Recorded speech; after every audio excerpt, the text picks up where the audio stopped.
Robert Browning was born May 7, 1812, in Camberwell, a suburb of London. He was an English poet and playwright, famous for his dramatic monologues.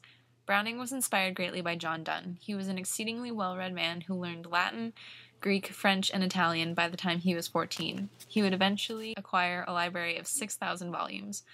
In 1845, he saw Elizabeth Barrett's poems and contrived to meet her. He raised a family with Elizabeth and was known to recreate the siege of Troy with household chairs and tables for the benefit of his inquisitive son. Elizabeth's love for him was demonstrated in the sonnets from the Portuguese, and to her he dedicated Men and Women, which contains his best poetry. Elizabeth was a much more popular poet during their lifetimes.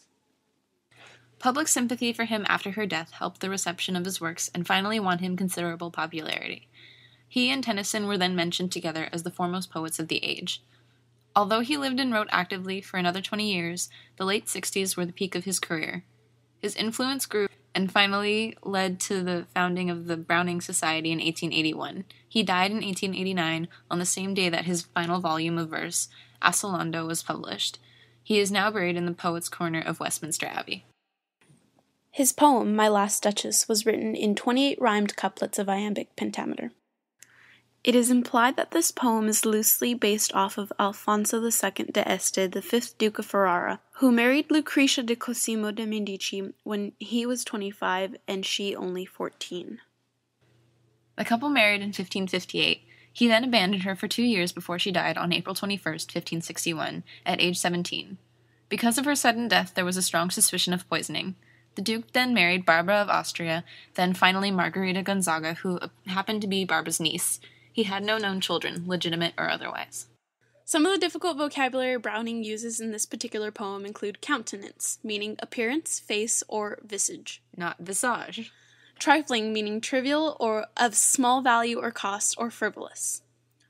Forsooth, meaning in truth or in fact. Munificence, meaning very generous. The speaker of this poem is the Duke of Ferrara, who is directing his monologue to presumably a representative of a new young lady that he wishes to court. The Duke pulls back a curtain and speaks of his late Duchess, describes her beauty very lovingly, but then continues to denounce her flirtatious nature. The Duke then tells of his commands and how all smiles stop together. He then directs his audience elsewhere. My Last Duchess by Robert Browning. That's my last Duchess painted on the wall, looking as if she were alive. I call that piece of wonder now, Fra Pandolf's hands worked busily a day, and there she stands. Will't please you sit and look at her, I said. Fra Pandolf by design, for never read strangers like you that pictured countenance. The depth and passion of its earnest glance, but to myself they turned, since none puts by the curtain I have drawn for you but I. And seemed they would ask me, if they durst, how such a glance came there, so not the first are you to turn and ask thus. Sir, 'twas not her husband's presence only, call that spot of joy into the Duchess's cheeks. Perhaps Fra Pandolf chanced to say her mantle laps over my lady's wrist too much, or paint must never hope to reproduce the faint half-flush that dies along her throat. Such stuff was courtesy, she thought, and cause enough for calling up that spot for you. She had a heart, how shall I say, too soon made glad, too easily impressed. She liked whatever she looked on, and her looks went everywhere. Sir, 'twas all one, my favour at her breast, the dropping of the daylight in the west, the bow of cherries some officious fool broke in the orchard for her, the white mule she rode with round the terrace, all and each would draw from her alike the approving speech, or blush at least. She thanked men, good, but thanked somehow I know not how, as if she ranked my gift of a 900-years-old name with anybody's gift, who'd stoop to blame this sort of trifling, even had you skill in speech which I have not, to make your will quite clear to such a one, and say just this or that, and you disgust me, here you miss, and or there exceed the mark. And if she let herself be lessoned so, nor plainly set her wits to yours, forsooth and made excuse, even then would be some stooping, and I choose never to stoop. Oh, sir, she smiled, no doubt, whenever I passed her, but who passed without much the same smile? This grew, I gave commands, then all smiles stopped together. There she stands as if alive, will't please you rise? We'll meet the company below then. I repeat, the Count your master's known munificence is ample warrant that no just pretence of mine dowry will be disallowed. Though his fair daughter's self, as I avowed at starting, is my object, nay, we'll go. Together down, sir. Notice Neptune, though. Taming a seahorse thought a rarity, which Klaus of Innsbruck cast in bronze for me. The character of the Duke of Ferrara best highlights the themes of jealousy and possession. Even in the presence of company, he speaks ill of his late wife. He says that she had a heart too soon made glad, as if her joy and appreciation of little things were annoying or disgusting to him. After further reading into the poem, one may deduce that it had annoyed him so, because he wasn't the one to place that smile there.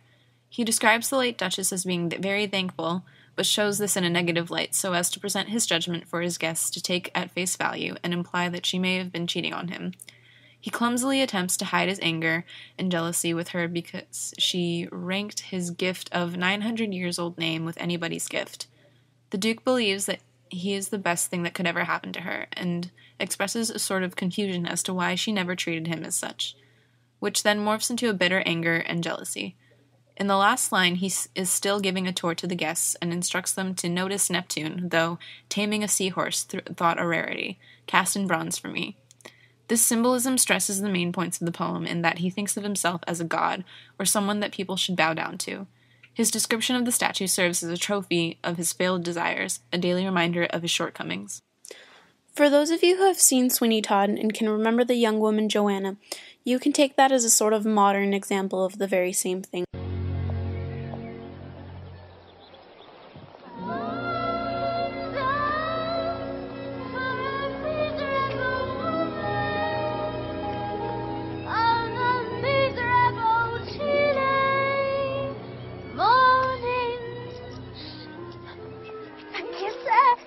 Mom, could you tell me whose house this is?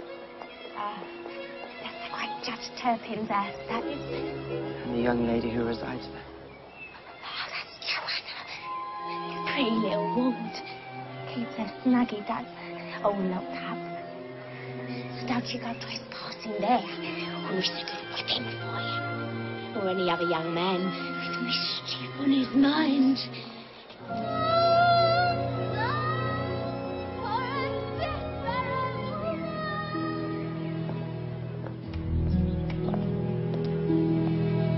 I feel you, Joanna. I feel you. I was half convinced I'd waken, satisfied enough to dream you. Happily I was mistaken, Joanna. I'll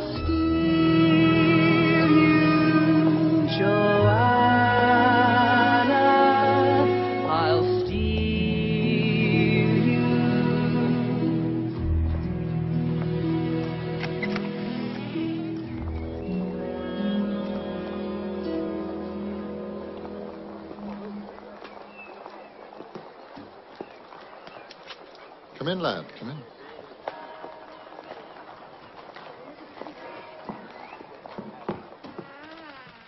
The creepy old judge who wanted to scoop her up and eventually marry her was overbearing, controlling, and genuinely confused as to why she didn't love him, even though he eventually sent her to a psych ward.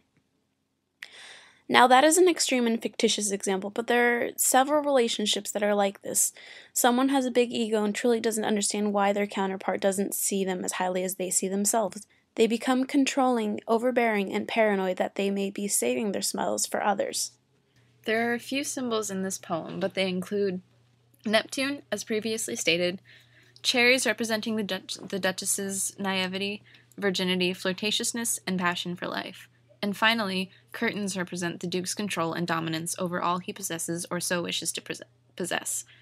The Duke says that in this poem he gave commands, then all smiles stopped together. The commands are an understatement of some fate much more horrible for the Duchess. The irony in the poem is that the Duke has his own personal statue of the Roman god Neptune taming a seahorse, and it is obvious that he compares himself to the god. However, he could not tame his own seahorse, so to speak. Browning uses a simile, "That's my last Duchess," looking as if she were alive. This is the first indication to show the audience that the Duchess is dead and obviously died young somehow.